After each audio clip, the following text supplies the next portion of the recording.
Hello, Ken. Thank you for your response, and I really appreciate how honest and open you were with your response as well. I think being honest like that is very helpful for us, and I imagine it's helpful for you as well, just to be able to express some of those things out loud. And I think it's a really interesting topic that you addressed is um, about how you're introverted. I think that's a really interesting topic because throughout life, you meet some people who are very extroverted and others who are very introverted. And I think that a lot of those younger years can have a big influence on how much we like to socialize with people and how much we like to spend alone as we get older.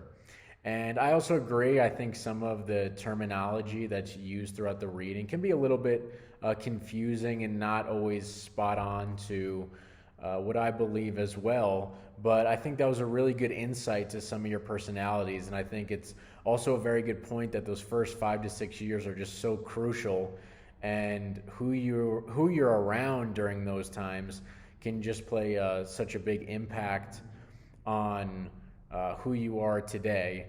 And I also believe a good thing about that is a good thing about your response is that it seems like you were did a really good job on identifying some of those defense mechanisms and some of those areas in your life that makes you extroverted. I mean, excuse me, introverted or a little more sensitive, and those tendencies to cry um, at sometimes random times, but sometimes when you're listening to things that can be emotional, or viewing movies that might be a bit more on the emotional side.